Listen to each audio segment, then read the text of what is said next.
Hello everybody, my name's Lisa Snyder and I'm the Bearfoot Baker. I just got back from Salt Lake City, Utah, where I attended a cookie convention called CookieCon. Mike and Karen Summers have this amazing cookie convention where they bring in instructors and people to teach like cookie techniques and how to decorate beautiful cookies. This year, I was fortunate enough to be an instructor, and they asked me if I would be willing to teach cookie fundamentals, which to me, that translates into barefoot basics. No matter how long we've been decorating, it's always good sometimes to just go over the basics. But for me, the challenge was, okay, I'm at CookieCon, and so many people know how to decorate cookies, and people have been doing this for years. Where in the world do I start? So I decided to start at the very beginning. Let's start with cookie recipes. So today I'm going to share a little bit about what I taught at CookieCon, and I'm going to be doing this in different series. I'm going to teach you things that I have picked up along the way, which hopefully will work for most of you out there. But as we all know, royal icing can be somewhat tricky. It has a mind of its own. Sometimes it behaves, sometimes it does not. But I'm going to share tips and tricks that I have learned, and hopefully this will help most of you out there. So let's get started. Today I want to start talking about a cookie recipe. Most of us already have a cookie recipe that we use and we love. Some of us got it from our grandmothers. Some of us made it up on our own, or you can find it in blogs and books. There's so many places to get recipes out there. So just find one that you like, and this may take, searching blogs or looking through books or even going to the library. Now, this is going to require you playing in your kitchen a little bit, experimenting with those recipes, and, somebody's going to have to taste those. So maybe you could even pass them out to friends and family.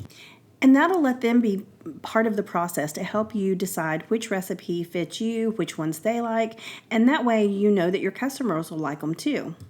Once you find one you like, I suggest you kind of tweak it a little bit to customize it to yourself, like play with flavors or emulsions or something just to make it your own. Now that you found a recipe, I'm going to share a few things that have really helped me through the years with my cookie recipe. I bought a little tiny food scale at Walmart, and it was between $20 and $25. And I'm going to tell you, it was one of the best purchases I've ever made for my cookies because I'm a heavy scooper. When I stick my cup down into the flour to, measure out my flour, I realized that my cookies, sometimes they were really good and sometimes they were a bit crumbly or a bit dry. Well, having a food scale, I kind of went ahead and did the cookies the exact same way that I did by scooping it out, just to weigh and see how much flour I was actually using. Well, as you can guess, because cookies are dry and crumbly, I was using almost an entire cup more than what my recipe called for because I wasn't spooning the flour into the measuring cup. I was scooping it. So once I bought the food scale, like I said, it just helped tremendously. It changed everything. And especially with my royal icing, now that I have the food scale, my recipes, sugar cookie and royal icing recipes, are very consistent because I know exactly how much it's going to weigh. Like for my sugar cookie recipe, I know that I need 17 ounces of flour, and each and every time I put in 17 ounces of flour, so my recipe turns out almost perfect every single time. And all the struggles that I had with my royal icing recipe, sometimes it was just off, because when you measure powdered sugar, it's really hard to get the exact amount. Well, with a food scale, it's going to tell you exactly what it weighs, and like I said, it just changed everything. My recipes are consistent, and I don't think I could bake without my food scale. Like I said, it's not a huge investment. You can find them, like I said, food scales for $20 to $25, or you can get, a more professional one, more commercial kind. But to me, it really does make a difference in my baking. Next, we're going to talk about butter. I'm from the South, and we say everything's better with butter on it. That's true, but your butter needs to be the right temperature for your cookie recipe. As we all know, baking is a science. When you go in the kitchen and you're a chef and you can just kind of throw things in and you can make these amazing dishes and stuff, and you don't quite have to measure. It's a pinch of this or a dash of that. Well, when you bake, it's different. Things need to be the exact amount, and it needs to be the right temperature. If not, it can really mess with your baked goods and you won't end up with a product that you're completely proud of. So let's talk about butter for a second. I've talked to many different people about getting butter to the right temperature. We say bring it to room temperature. And some chefs are like super, super picky about this. They take their butter out and they set it on the counter in the package that they purchased it in, and they let it sit there for 1 hour. Once that hour is up, they'll unwrap it and they use it. A lot of chefs will not touch butter after it's set on the counter, for more than an hour and a half. They throw it away because they say it starts to go bad. Now, I'm not that picky about mine, but I do set a timer for 1 hour, and once the timer goes off, then that's when I know my butter is room temperature. A lot of people stick it in the microwave, and you can see in this photo that the butter in the bowl, has been over microwaved, and that's how mine always turned out. I can do 5 seconds and rotate it, but when I do that, my recipe doesn't turn out right. I guess I'm just off. I don't know how to use microwave. I don't know what the issue is. But setting the butter on the counter for 1 hour and then making the cookies is just the perfect way for me, and that's what several chefs that I've talked to have recommended. Another thing I've learned is to not overwork your dough. Now, I love my KitchenAid mixer. It's red. It's just so fun looking. I just love it. And I named it Arnold Schwarzenegger.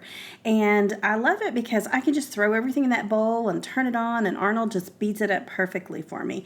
But the thing about it is when you overbeat your cookie dough, then your cookies are going to be, hard and tough instead of soft and tender. So just be careful and really follow your recipe and know when to stop, beating up your ingredients. Next thing I do, some people love me for this and some people hate me for this. I always chill my dough before I bake it.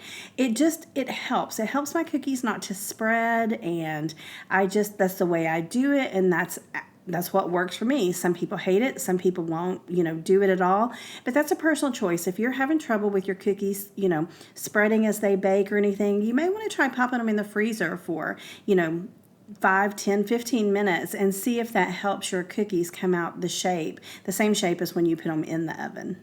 Now, we're going to talk about rolling out cookies here in just a minute, but before I do, I want to talk to you about when cookies are done. When I baked in the kitchen with my grandmother, she would always say, like when we baked a pie or a cake, she would always say, well, we put it in the oven and we bake it until the top starts to turn golden brown.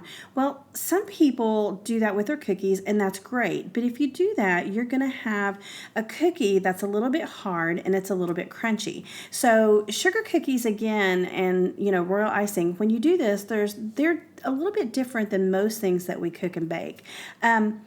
When you put your cookies in, I like them to come out when they're soft and tender, and they that just perfect sugar cookie. But if you leave it in the oven and you cook it until like the edges start to turn brown, then know that your cookie's going to be a little bit on the hard side. So to me, the best thing to do is to put it in, and this is again one of those things, just like your recipes.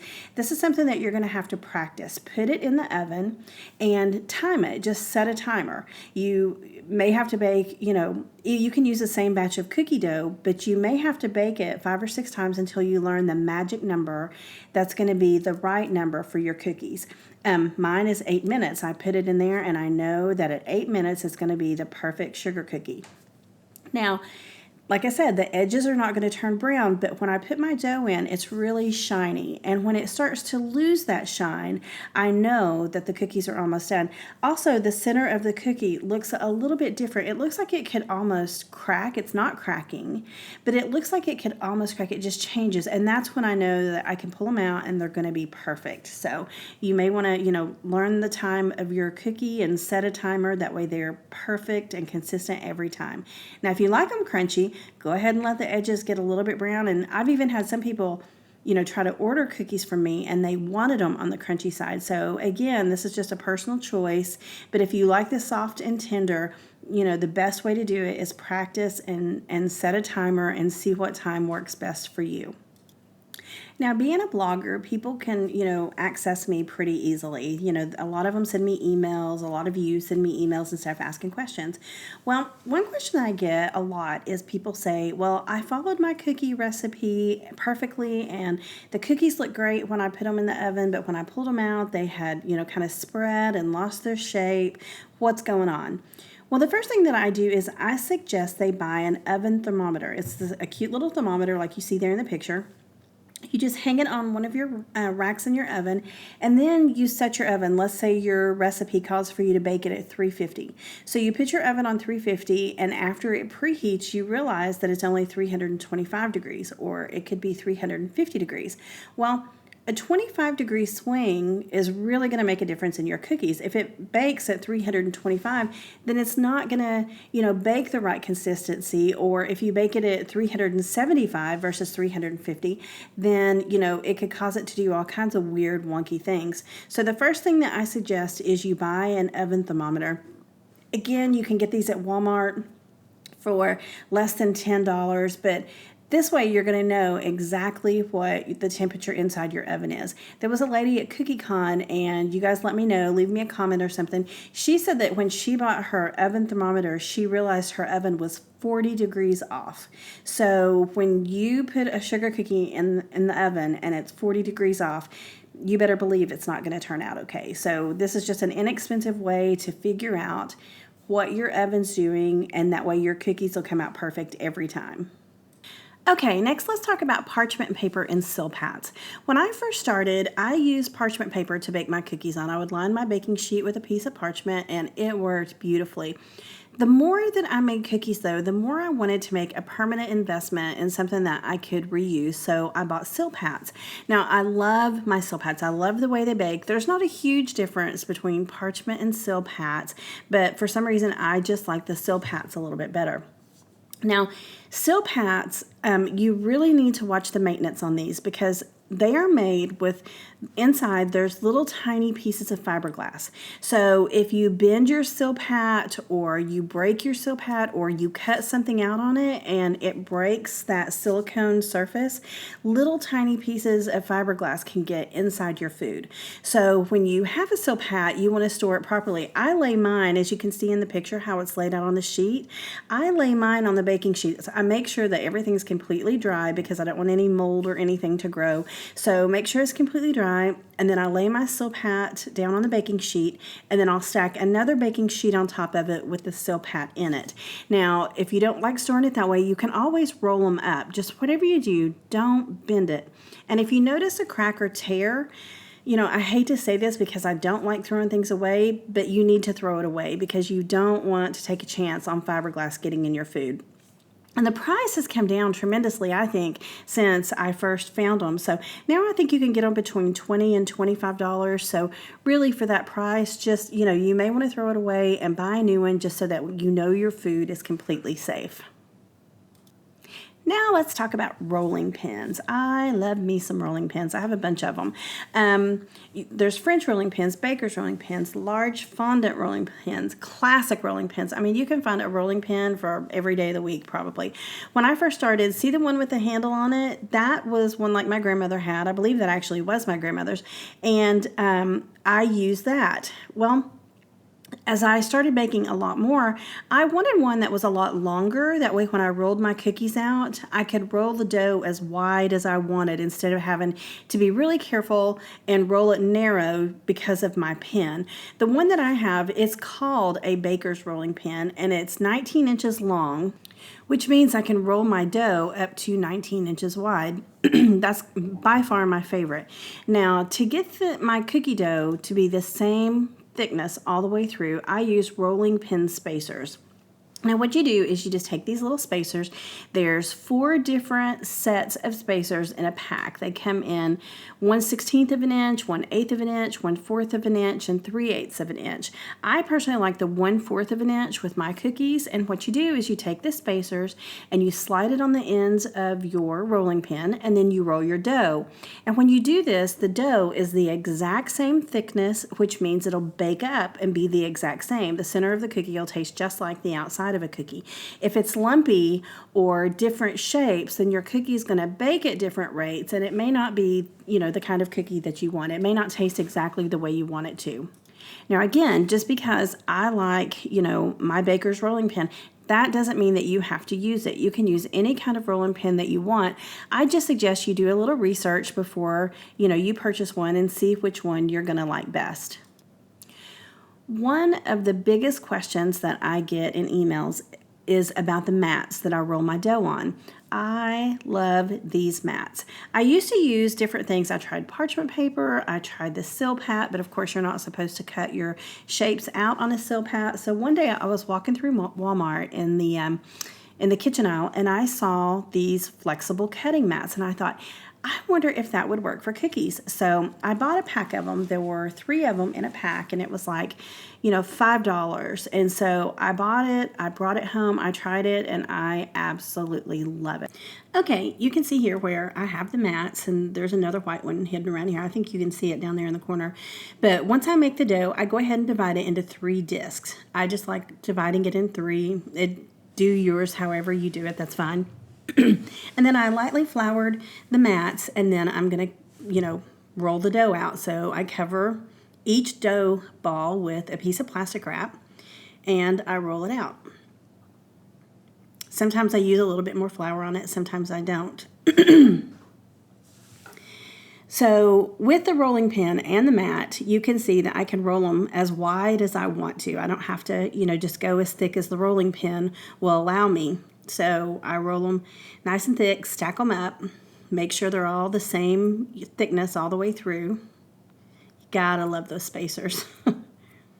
Once I do that, I stack them up and I place them in the freezer anywhere from, like I said, anywhere from 5 to 15 minutes. It depends. Now, this is the way I used to do it when I first began. They would tell you to freeze the disc, put the disc in the refrigerator. Does not work for me.